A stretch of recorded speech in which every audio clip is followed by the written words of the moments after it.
시간이 되었으므로 6월 26일 주일 예배 주님 앞에 드리도록 하겠습니다. 잠깐 기도하겠습니다. 사랑과 은혜가 많으신 아버지 하나님, 오늘도 주님 은혜 가운데에 또 주의 주어진 각 처소에서 주님 앞에 신령과 진정으로 예배드리게 하심을 감사드립니다. 어디에 있든지 늘 주님은 임마누엘로 우리와 함께 하시는 줄 믿습니다. 오늘도 드려지는 예배 하나님 흥명하여 주시고 또 우리에게는 말씀하여 주셔서 참으로 우리의 심령 깊이 하나님의 음성을 듣고 새로운 하나님의 은혜 가운데에 또 믿음으로 주 앞에 헌신하며 결단하는 귀한 시간 되게 하여 주옵소서. 예배 전체를 주님께 의탁하며 예수님 이름으로 기도드립니다. 아멘. 우리 찬송가 173자입니다. 불길 같은 성신이여 함께 찬양드리겠습니다.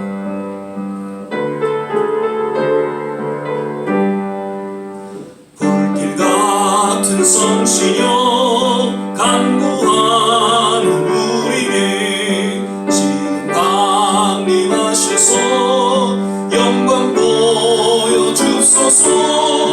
성신이여 임하사 내 영혼의 소원을 만족하게 하소서. 기다리는 우리에게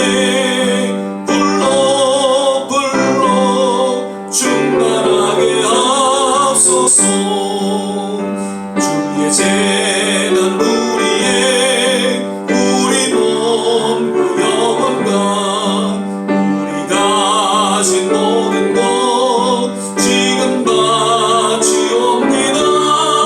성신이여 임하사 내 영혼의 소원을 만족하게 하소서. 기다리는 우리에게 불러 충만하게 하소서. 모든 것 다 바치고 뛰고 빈 마음에 주의 이름 위하여 정신 충만하소서. 정신이여 임하사 내 영혼의 소원을 만족하게 하소서. 기다리는 우리에게 불러 충만하게 하소서. 구속하신 주께서 허락하신 성신을 믿고 간구하오니 지금 내려주소서. 성신이여 임하사 내 영혼의 소원을 만족하게 하소서. 기다리는 우리에게 불러 충만하게 하소서. 아멘. 내는 주의 영광을 보내. 계속해서 찬양드리겠습니다.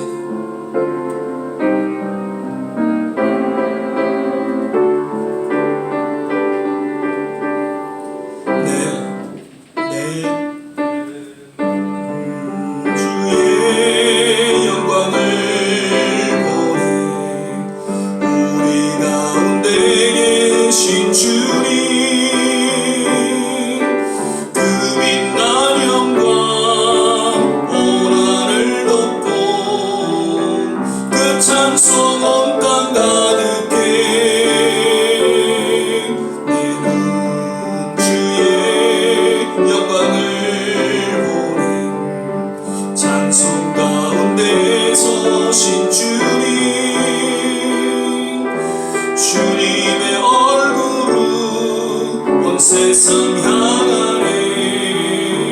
권능의 발을 드셨네. 주의 영광 이곳에 가득해.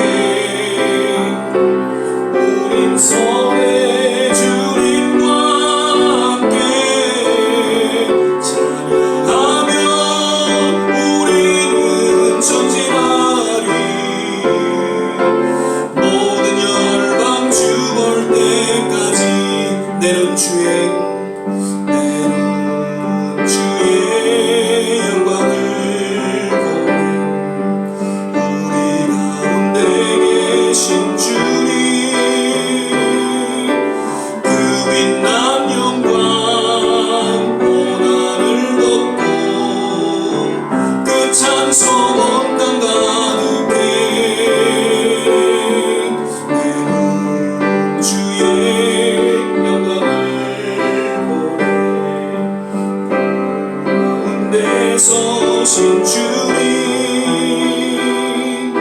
주님의 얼굴은 온 세상 향하네. 권능의 팔을 드셨네. 주의 영광이 이곳에 가득해. 우린 손에 주님과 함께 찬양하며 우리는 전진하리. 모든 열방 주 볼 때 주의 성령 이곳에, 주의 성령 이곳에 가득해. 우린 손에 주님과 함께 찬양하며 우리는 전진하리. 모든 열방 주 볼 때까지. 우리 모일 때 주 성령, 이 말이 계속해서 찬양드리겠습니다.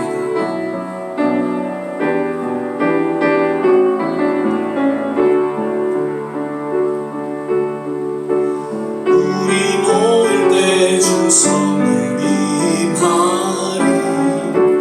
우리 모일 때 주 이름 높이리. 우리 마음 모아 주를 경배할 때 주님 축복하시리. 주님 축복하시. 우리 모일 때 주 성령 임하리.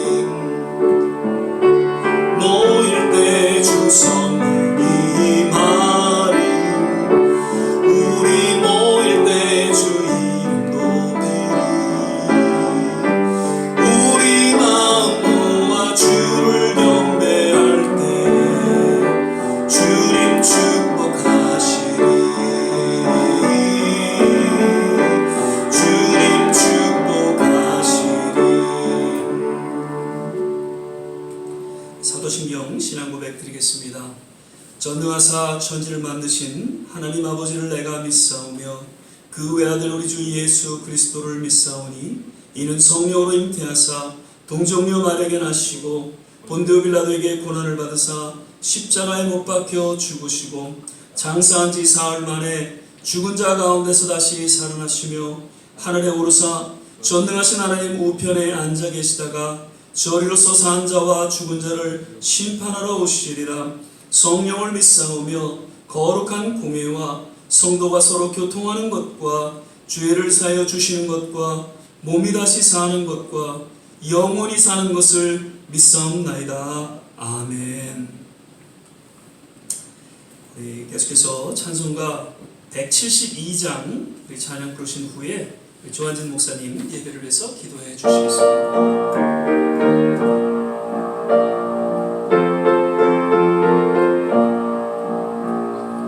빈들의 마른 불같이 시들은 나의 영혼. 주님이 허락한 성령 간절히 기다리네. 가물어 메마른 땅에 단비를 내리시니 성령의 단비를 부어 새 생명 주옵소서. 반가운 빗소리 들려 산천이 춤을 추니 봄비로 내리는 성령 내게도 주옵소서. 가물어 메마른 땅에 단비를 내리시니 성령의 단비를 부어 새 생명 주옵소서. 절 따라 우로를 내려 조목이 무성하니 갈급한 내 심령 위에 성령을 부으소서. 가물어 메마른 땅에 단비를 내리시니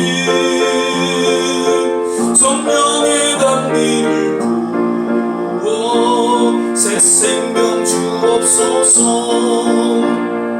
참되신 사랑의 언약 어길 수 있사오랴.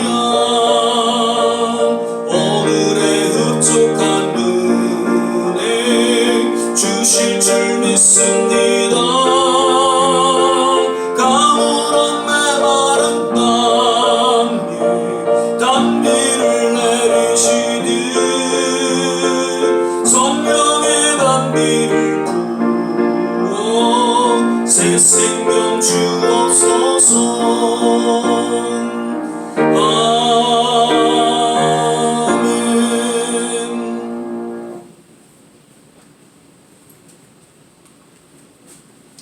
기도하겠습니다. 사랑과 은혜가 충만하신 하나님 아버지 감사를 드립니다. 어느덧 이제 6월의 또 마지막 주를 저희가 대합니다. 아버지 벌써 2022년도 이제 전반기를 맞이하는 이때 하나님께서 지난 또 반년간 저희를 또 지켜주신 것, 또 이 시간 또 감사를 드립니다. 아버지 코로나의 위험에서도 지켜주시고 또 많이 현재 경제가 너무 어렵지만은 또 이 순간에도 주님께서 지켜주실 줄 믿습니다. 우리가 살아가면서 질병과 또 물가의 또 상승으로 많은 어려움이 있지만 이 어려운 가운데에서도 우리 성도들의 주된 목적은 주님 말씀, 복음을 전파하는 것이라는 것을 우리가 늘 항상 기억하면서 살 수 있도록 주여 인도하여 주시옵소서. 주님 오시는 그날까지 우리가 주님의 복음을 날마다 전하는 저희들 될 수 있도록 주여 인도하여 주시옵소서. 주님 말씀 전하는 삶을 살아갈 때 저희가 보람이 넘치고 또 기쁨이 넘칠 수 있도록 하나님 아버지 인도하여 주시옵소서. 우리가 받은 사랑을 우리만 알 것이 아니라 우리 주님을 모르는 사람들에게도 전파하여서 그들이 또 하나님의 사랑을 느끼고 이 세상을 살아갈 수 있도록 인도하여 주시옵소서. 아버지 날씨도 더워지고 있는 가운데 또 저희가 특별히 또 건강 조심할 수 있도록 지혜 주시고 아버지 우리가 저희 몸을 먼저 잘 살펴서 주님의 일을 감당하지 못하는 또 그런 아버지 실수를 범하지 않도록 인도하시고 우리 몸부터 잘 살펴서 주님의 사역을 잘 감당할 수 있도록 인도하여 주시옵소서. 날마다 생활 가운데 또 기도와 또 말씀 보는 것에 힘쓸 수 있도록 저희를 인도하시고 날마다 주님 말씀 깨닫고 더욱더 우리 지경을 넓히는 저희 모든 성도님들이 될 수 있도록 인도하여 주시옵소서. 오늘도 목사님을 통하여 주시는 말씀 가운데 저희들이 듣고 정말 깨닫고 또 많은 것을 알아서 다시 한번 내일부터 또 주님 말씀을 전하는 데 힘을 쓰는 아버지 그런 용기를 갖는 저희들 될 수 있도록 인도하시고 또 늘 주님과 동행하려는 삶을 살 수 있도록 노력하는 저희들 될 수 있도록 인도하여 주시옵소서. 주의 힘들어하는 우리 성도님들 많습니다. 우리가 먼저 전화하고 먼저 찾아가서 또 주님의 사랑을 전할 수 있는 저희들 될 수 있도록 인도하시고 날마다 삶 속에서 우리 주님의 사랑을 증거하며 살 수 있는 저희 모든 성도님들이 될 수 있도록 인도하여 주시옵소서. 오늘 예배 시종을 주께 부탁드리며 감사드리며 예수님의 이름으로 기도드렸습니다. 아멘.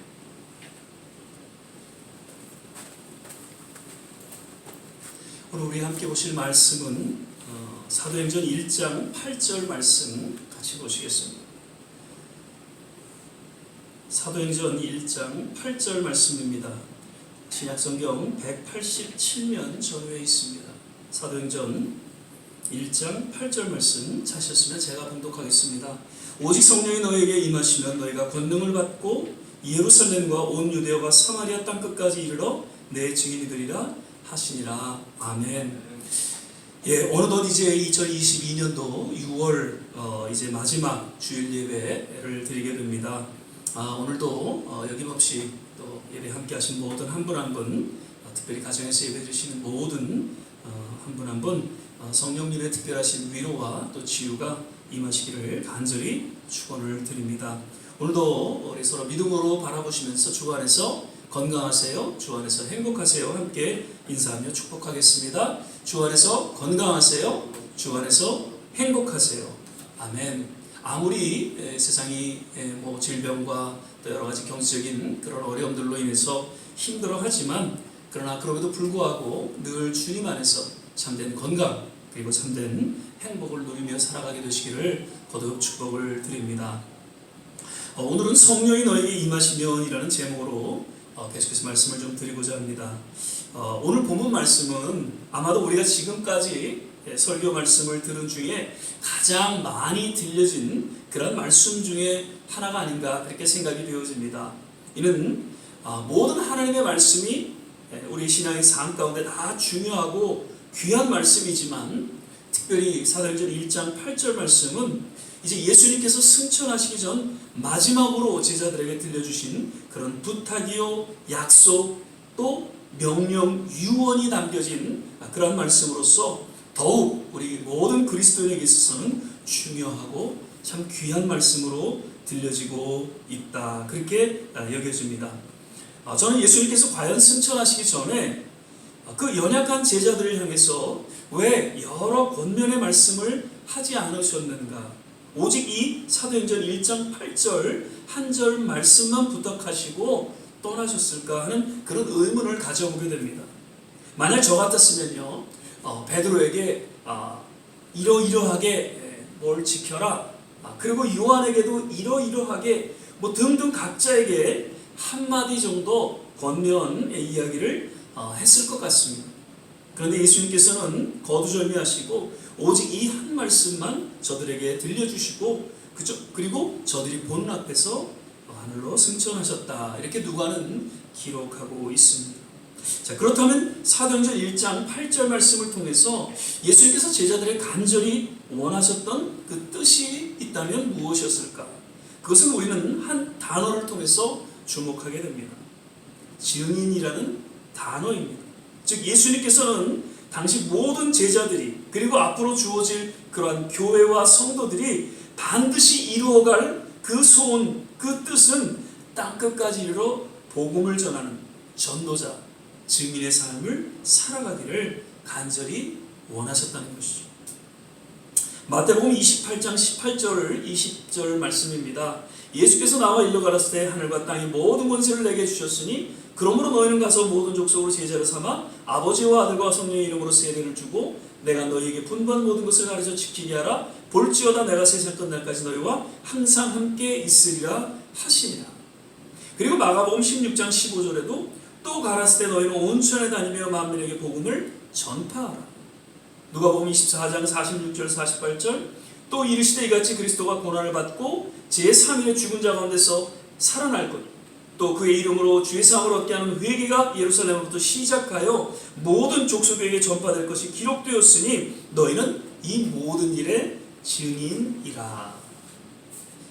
마태와 마가 역시 예수님께서 승천하시기 전에 마지막 주님의 간절한 뜻과 소원을 이렇게 정리해서 기록하고 있고요. 누가는 이제 사도행전에 앞서서 역시 거듭 증인이라는 단어를 통해서 또 역시 언급하고 있는 것을 우리는 보게 됩니다.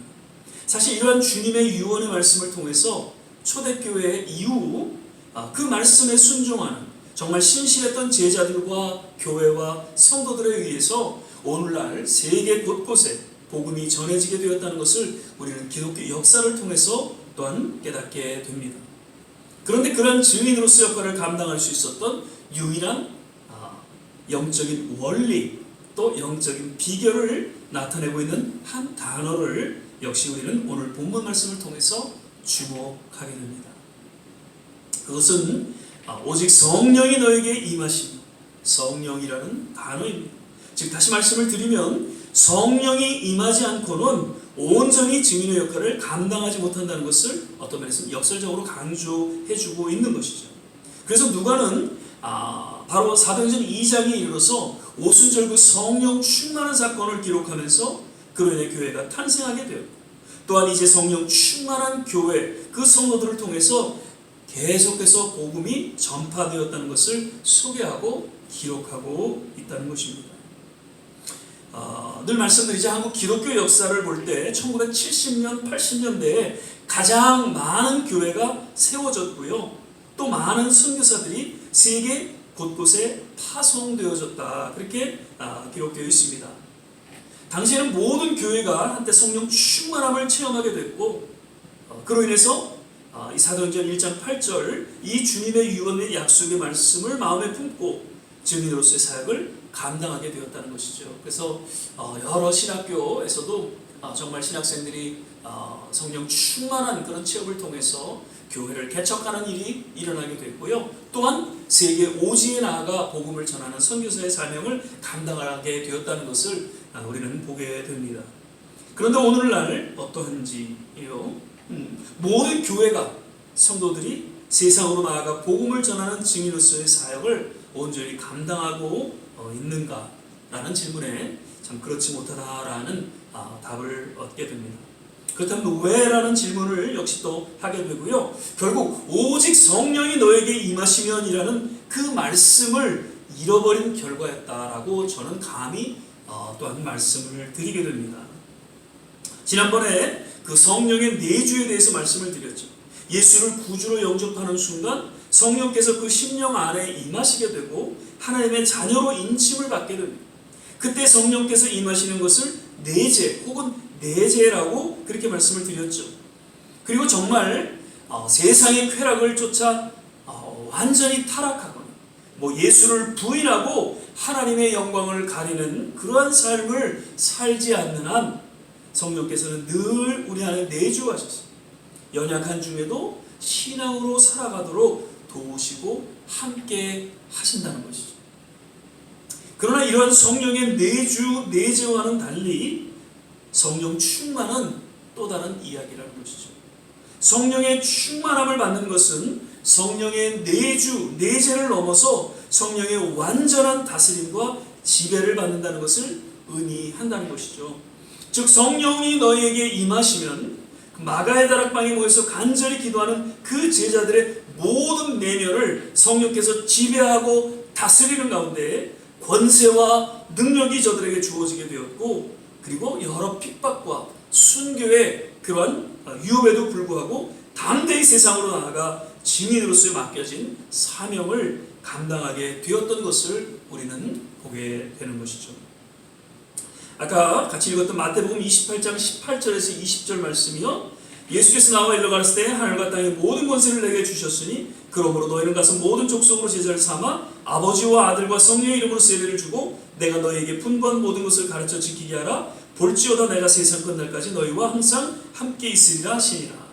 그리고 마가복음 16장 15절에서 17절까지는요, 또 가라사대 너희는 온 천하에 다니며 만민에게 복음을 전파하라. 믿는 자들에게는 이런 표적이 따르니 곧 저희가 내 이름으로 귀신을 쫓아내며 새 방언을 말하며 뱀을 집으며 무슨 독을 마실지라도 해를 받지 아니하며 병든 사람에게 손을 얹은 즉 나으리라 하시더라. 즉 모두 성령의 충만함을 통해서 그러한 권세와 능력이 주어진다는 것을 전제하면서 그 말씀을 기록하고 있다라는 것이죠. 모든 성도들은 전도하는 것이 주님의 뜻이고 간절한 소원이라는 것을 잘 알고 있습니다. 그럼에도 삶이 이렇게 따르지 못하는 것은 결국 성령 충만함을 잃어버렸기 때문인 것이죠. 그로 인한 능력과 권세를 상실했기 때문이다라는 것입니다. 그러므로 우리는 다시금 진정 성령 충만함을 체험하는 자리에 나아가야 할 것입니다. 자, 그럼 우리는 어떻게 성령 충만함을 체험할 수 있을까요? 성경은 한 몇 가지로 이렇게 소개해주고 있습니다. 자, 먼저는 간절히 기도하는 가운데 성령의 충만함을 체험하게 된다고 말씀하고 있죠. 사도행전 1장 14절입니다. 여자들과 예수의 모친 마리아와 예수의 아우들로 더불어 마음을 같이하여 전혀 기도에 힘쓰니라. 자, 120명의 제자들은 예수님의 말씀을 붙잡고 예수님의 승천 후에 같이 함께 모여서 마가다락방에서 간절히 기도하는 중에 성령 충만함을 받게 되었다는 것을 누가는 기록하고 있습니다. 그리고 그렇게 탄생한 교회는 계속해서 기도하는 가운데 성령 충만함을 체험하고 진정 증인의 삶을 살아가고 있다는 것을 역시 누가는 사도행전을 통해서 또한 기록하고 소개해주고 있습니다. 예레미야 33장 3절, 우리가 너무나 잘 아는 말씀이죠. 너는 내게 부르시라 내가 내게 응답하겠고 내가 알지 못하는 크고 비밀한 일을 내게 보이리라. 부르시려 기도할 때 반드시 하나님께서는 응답하십니다. 때로는 우리가 미처 깨닫지 못하고 체험하지 못했던 크고 비밀한 것으로 응답해 주신다는 그 약속의 말씀으로써 이는 성령의 충만함을 의미해주고 있다라고 역시 또 신학자들은 해석하고 있습니다. 부르짖는다는 것은 사모와 기대와 간절함으로 하나님께 구하고 기도한다는 것이죠. 그렇게 부르짖는 중에 우리가 예측할 수 없고 우리가 체험할 수 없는 그런 놀라운 성령의 충만함을 우리는 체험하게 되고 그 능력 가운데 나아가 된다는 것이죠. 누가복음 11장 13절에 보면 너희가 악할지라도 좋은 것을 자식에게 줄 알거든 하물며 너희 천국께서 구하는 자에게 성령을 주시지 않겠느냐 하시니라. 우리가 때를 얻든지 못 얻든지 구하고 찾고 두드리며 간절히 기도할 때 역시 성령, 즉 성령 충만을 허락해 주신다는 말씀입니다. 특별히 함께 기도하는 중에 하나님의 때에 이르러서 성령 충만을 체험하게 된다는 것이죠. 우리 모두 새벽에 우리가 6시 함께 기도합니다. 수요 예배 드립니다. 금요 예배, 주일 예배, 이러한 예배들을 통해서 우리가 함께 기도하며 성령 충만함을 체험할 수 있게 되시기를 주의 이름으로 간절히 축원을 드립니다. 자, 그리고 또 성령은 특별히 회개하는 가운데 성령 충만함을 체험하게 되는 것을 소개해주고 있습니다. 사도행전 2장 37절에 39절 말씀입니다. 저희가 이 말을 듣고 마음에 찔려 베드로와 다른 사도들이 물어가로되 형제들아 우리가 어찌할꼬 하거늘 베드로가 가로되 너희가 회개하여 각각 예수 그리스도 이름으로 세례를 받고 죄사함을 얻으라. 그리하면 성령을 선물로 받으리니 이 약속은 너희와 너희 자녀와 모든 먼 데 사람 곧 주 우리 하나님이 얼마든지 부르시는 자들에게 하신 것이라 하고. 아멘. 사실 마가의 다락방에서 함께 기도했던 제자들, 특별히 이 베드로는 누구보다도 남달리 주님 앞에 정말 회개하며 부르짖어 기도했을 것입니다. 그러한 간절한 저의 회개의 기도를 통해서 저는 놀라운 성령의 충만함을 하게 되었던 가운데에 베드로는 지금 그 무리들을 향해서 먼저 회개할 것을 권고하고 그리고 반드시 회개를 통해서 성령 충만의 그러한 체험을 하게 될 것을 선포하고 있는 것이죠. 어느 한 권사님의 그 간증을 들은 적이 있습니다. 성령 충만 받기 위해서 회개하라는 그러한 이제 설교를 듣고 이 회개할 제목들을 쭉 나열을 하고 하루에 한 가지씩 하나님 앞에 그 회개할 제목을 내려놓고 정말 회개하면서 부르짖어 기도했다고 합니다.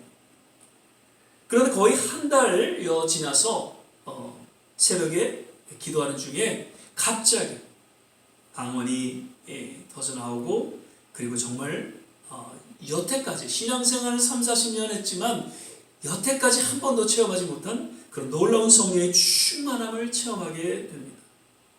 그러면서 그토록 회개하며 기도했던 가운데 그 여러 죄로 인한 상처들이 그 흔적들이 다 회복되고 치유되는, 그래서 정말 삶의 참된 변화를 가져오게 되었다고 합니다. 죄는 우리가 이제 십자가 앞에 내려놓습니다. 그때에 그 모든 어떠한 죄라도 우리가 주님 앞에 고백할 때 십자가의 보혈로 정케하고 그 모든 죄가 사하여지신다는 것을 믿으시기를 바랍니다. 한순간에 우리의 모든 고백된 죄는 다 사라질 것입니다. 그것이 복음의 능력이죠. 그러나 기억하십시오. 죄의 상처, 죄로 인한 흔적은 우리 안에 남아있다는 것이죠. 그렇기 때문에 우리가 그저 죄에 회개하고 그리고 돌이켜서 또 우리가 살아가는 것이 아니라 그 상처와 그 흔적을 지우기 위해서 우리는 주님 앞에 더 겸허하게 우리의 삶을 내려놓고 주님 앞에 부르짖어 기도해야 한다는 것이죠. 그래서 그러한 흔적, 그러한 상처가 온전히 치유될 때 우리는 그 죄로부터 완전히 자유함을 얻게 되고요. 그리고 진정 변화된 삶을 살아갈 수가 있다는 것이죠. 우리가 신앙생활하면서 20년, 30년 생활했음에도 불구하고 변화되지 않은 그런 우리의 모습을 때로는 보게 됩니다. 왜 그렇습니까? 죄에 대한 흔적, 그 상처가 아직도 아물지 않고 치유되지 않고 회복되지 않았기 때문에 늘 그 죄로 인해서 우리는 공격을 당하고 그 죄 가운데 다시금 빠지기도 하고 그로 인해서 우리는 힘들어하는 그런 모습 가운데 속에서 우리의 삶의 진정한 변화가 없다라는 것을 우리는 기억해야 할 것입니다. 그래서 온전한 회개는 이런 죄의 흔적, 죄의 상처들까지도 완전히 치유되고 회복되어 가는데 우리에게 주어진다는 것을 다시 한번 말씀을 드리게 됩니다. 1907년도 평양 대부흥운동의 시발점은 역시 회개였습니다. 함께 집회를 준비한 선교사들이 먼저 회개의 기도가 있었고요. 그리고 이어 평양 장대현 교회에서 그 길선주 장로의 회개 기도를 통해서 놀라운 성령의 충만한 역사를 체험하게 됩니다. 그 친구의 그 빌린 돈을 갚지 않은 그런 것으로 늘 마음이 불편했는데 그때에 그것을 고백하고 회개하는 그런 일을 통해서 모두가 회개하고 그리고 그 장대현 교회 성령의 기름 부음의 역사, 놀라운 부흥의 역사가 이루어지고 그 장대현 교회를 통해서 온 전역에 큰 평양 대부흥운동이 일어나게 되었던 것을 역시 우리는 역사를 통해서 보게 됩니다. 다시금 한국교회가 교회 세습 및 세속적인 여러 죄악을 회개하는 가운데 다시금 성령 충만을 회복해야 할 것입니다. 그 세습이 교회 세습이라는 것이 왜 잘못된 것이고 문제가 있는가 여러 가지 이야기할 수 있겠지만 어느 교수님이 이렇게 좀 아주 간단하게 정리를 해주셨어요. 많은 목회자 후보생들의 어떤 기회를 박탈하는 것이다라고 이야기를 합니다. 동일하게 그 목회 후배성들에게 기회를 줘야 되는데 목회자의 아들이라는 이유로 인해서 그런 동일한 기회를 부여받는 것이 아니라 특별한 기회를 부여받고 그것을 누리게 된다는 것, 이것이 잘못되었다라는 것이죠. 그래서 그런 기회가 불균등하고 그것이 불평등할 때 여러 가지 사회에 문제가 일어나고 또 어려움이 주어진다는 것을 역사는 이야기해 주고 있죠. 그리고 주님의 몸된 교회를 그 세습을 통해서 유린한다는 것이죠. 얼마나 그 교회 세습을 통해서 교회가 갈라지고 깨어지고 서로 분열되어지는 그런 일들이 일어나는 것을 볼 수 있습니다. 목사가 다 내려놓고 정말 교회가 원하는 모습으로 가겠다라고 한마디만 해서 교회가 하나가 된다면 얼마나 좋을까요? 그런데 그런 반대와 그런 분열과 상처와 아픔에도 그 교수님이 이렇게 표현하더라고요. 내 새끼라고 표현하더라고요. 내 새끼를 목회자로 다음 목회자로 세우기 위해서 그냥 그 분열과 아픔과 상처를 마다하고 그렇게 간다는 것이죠. 그리고 이런 얘기를 해요. 황태자 교육을 낳는다는 것이죠. 대형교회 목사 그 자녀들은 일찍이 유학으로 오고요. 그리고 모든 교회가 아주 그 서포트하는 가운데 속에서 마치 그 재벌의 아들들을 유학을 보내서 무슨 MBA를 교육하고 여러 가지 그런 교육을 시켜서 후계자로 그렇게 세우는 것처럼 대형 교회들도 그 목사 아들들을 그렇게 다 해서 후계자로 세우는 작업들을 한다는 것이죠. 정말 가난한 목회자들, 참 힘들고 어려운 가운데 있는 목회자들, 교회를 다음 후임자에게 전해줄 수도 없는 그런 상황 속에서 목회를 하고 있는 분들도 없지 않아 있는데 그런 것 전혀 마다하고 그저 자기 그 가족 이렇게 해서 그런 세습을 해나가는 모습들이야말로 정말 교회에서 있어서는 안 될 것이다 라고 그렇게 교수님은 주장하고 있는 것을 보게 됩니다. 그러면서 마치 북한의 무슨 그 집단과도 동일한 그런 모습이 아닌가라고 아주 호되게 그렇게 책망하는 모습을 보게 됩니다. 아무튼 이러한 모습들을 우리는 회개할 수 있어야 한다는 것이죠. 그리고 미국 교회 역시 요즘 얼마나 동성애가 지금 문제가 되고 있습니까? 아주 인본주의적인 그런 모습들이 이제는 아주 팽배해져 있다는 것이죠. 그래서 신본주의적인 어떤 그런 모습으로 나아갈 때 오히려 좀 어려움을 당하는 이런 미국의 현실을 바라보면서 다시금 회개하고 정말 새로운 성령의 충만한 새로운 부흥의 역사가 우리 한국교회 또 미국교회에 있기를 우리는 기도해야 될 줄 믿습니다. 그리고 마지막으로 하나님의 말씀을 듣는 중에 성령의 충만함을 체험하는 것을 역시 성경은 소개해주고 있죠. 사도행전 10장 44절 45절 말씀입니다. 베드로가 이 말할 때 성령의 말씀 듣는 모든 사람이 내려오시니 베드로와 함께 온 할례 받은 신자들이 이방인들에게 성령 부어주심을 인하여 놀라니. 자, 이 말씀의 배경을 잠깐 말씀을 드리면요, 베드로가 기도하는 중에 3번에 걸쳐서 환상을 보게 됩니다. 환상의 내용은 한 보자기 안에는 땅에 있는 각색 4발 가진 짐승, 기는 것, 공중에 나는 것들이 있는데 그것을 잡아먹으라고 하나님께서 말씀하십니다. 그때 베드로는 그러한 짐승들이 속되고 깨끗하지 않아서 잡아먹을 수가 없다고 거절을 합니다. 그러나 하나님께서는 내가 깨끗하게 한 것을 속되게 하지 말라라고 책망하시는 그런 내용이 소개되어지고 있죠. 자, 그러한 환상을 체험한 후에 바로 고넬료라는 그 로마 백부장이 찾아왔어요. 하나님께서 베드로를 찾아 하나님 말씀을 들으러 가라 그렇게 하라고 하셔서 왔다고 합니다. 결국 베드로는 그 고넬료와 그 친지들에게 말씀을 전하게 되죠. 그리고 그렇게 그 말씀을 전하는 중에 성령의 충만한 역사가 저들 가운데 임하는 것을 보게 됩니다. 즉 이방인들에게 왠지 베드로는 복음을 전하고 싶지 않았던 것이죠. 그러나 하나님께서는 그들에게도 동일하게 복음을 전할 것을, 하나님의 말씀을 전할 것을 또한 권고할 때에 그 말씀이 저들에게 들려질 때 놀라운 성령의 충만한 역사가, 그 초대교회에 임했던 동일한 성령의 충만한 역사가 그 로마 백부장인 고넬료와 그 이방인들에게 임하게 되었던 것을 보게 되는 것입니다. 참된 부흥은 하나님의 말씀을 들으면서 주어집니다. 남유다가 바벨론에 이제 포로로 끌려가게 되죠. 그때 저들은 1차, 2차, 3차에 걸쳐서 다시금 예루살렘으로 포로 귀환을 하게 됩니다. 그때 에스라 부흥운동이 일어나는데 그때에도 하나님의 말씀이 저들 가운데 들려집니다. 그런 일이 일어나게 되었던 것을 느헤미야서 또 에스라서에서 소개해주고 있죠. 마틴 루터 종교개혁 역시 하나님의 말씀이 들려질 때 일어나게 되었습니다. 하나님의 말씀이 들려질 때 성령 충만한 역사가 일어나게 되고 참된 부흥과 회복이 주어지게 됩니다. 우리의 삶에 정말 참된 부흥과 회복이 주어지기를 원하십니까? 성령 충만하기를 원하십니까? 날마다 하나님 말씀을 듣고 읽고 묵상하고 심령 깊이 새길 수 있기를 바랍니다. 반드시 하나님의 정한 때에 이르러 놀라운 부흥과 그리고 회복과 성령 충만을 체험하게 될 것입니다.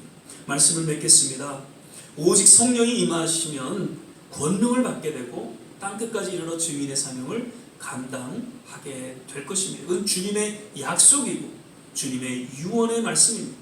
증인의 사명은 모든 그리스도인에게 주어진 주님의 명령입니다. 반드시 우리는 감당해야 한다는 것이죠.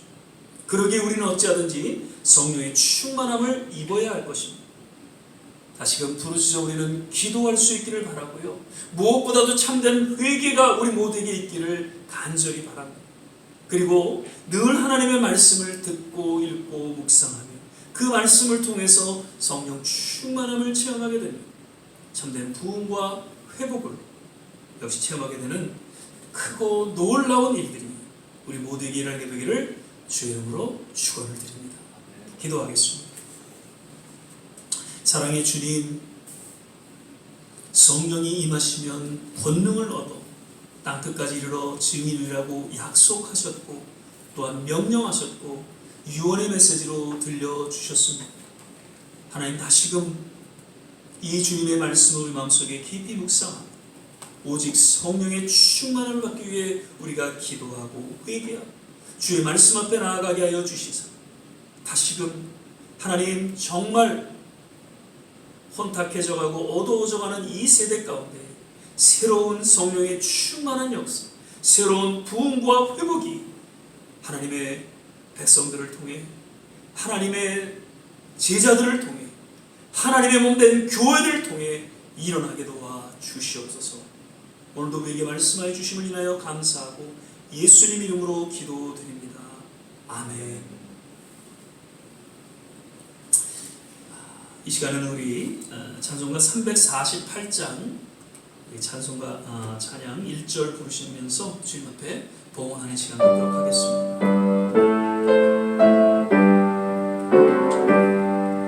나의 생명 드리니 주여 받아주셔서 세상 살아갈 동안 찬송하게 하소서. 아멘. 예, 또 한두 가지 광고 또 교회 소식 알려드립니다. 계속해서 말씀 묵상 또 성경 읽기 새벽 기도 함께하면서 서로 하나가 되는 그리고 함께 정말 중보의 시간을 갖게 되시기를 거듭 부탁을 드립니다. 다음 주는 이제 성찬 예배로 우리가 드리게 되죠. 그리고 오늘 예배 후에 지난번에 잠깐 말씀드렸습니다만 저희 그 배제 동문 야유 예배에 또 제가 또 예배를 인도하는 그런 또 시간을 갖게 돼서 특별히 정말 이번에는 아주 특별한 그런 모임으로 갔습니다. 그 아펜젤라 선교사님 120주년 서거 120주년을 추모하면서 저희가 야유회로 모이게 되는데 많은 배제인들이 모여서 함께 예배를 드리고 추모하고 또 함께 또 야유회에서 서로 또 좋은 교제의 시간을 갖게 되는 그런 시간인데 제가 말씀을 전할 때에 정말 꼭 필요한 말씀이 모두에게 전해질 수 있도록 특별히 기도해 주시기를 부탁을 드립니다. 거듭 오늘도 뭐 날씨가 이제 90도 이상 넘고요. 이제 완연한 이제 여름입니다. 특별히 건강 조심하시고요. 되도록이면 이렇게 밖에 나가실 때 너무 그 더위에 이렇게 쓰이지 않도록 잘 건강 챙기시기를 바랍니다. 계속 주위에 또 이렇게 좀 몸이 여의치 않은 분들이 있는데 또 위에서 기도해 주시고요. 또 우리 김한승 권사님 지금 또 따님 집에 이렇게 한 몇 주 가 계십니다. 또 그곳에서도 좋은 또 시간 되시고 건강하게 돌아오실 수 있도록 기도해 주시고요. 우리 천집사님은 무사히 지난주에 이렇게 돌아오셔서 또 오늘 이렇게 다시 예배를 함께 하십니다. 한 분 한 분 늘 위로해 주시고 또 격려해 주시고 좋은 교제의 시간이 되시기를 부탁을 드립니다. 한 주간 승리하시기를 바라고요. 우리 찬송가 276장 찬양 부르신 후에 같이 기도하고 축도로 예배를 마치도록 하겠습니다.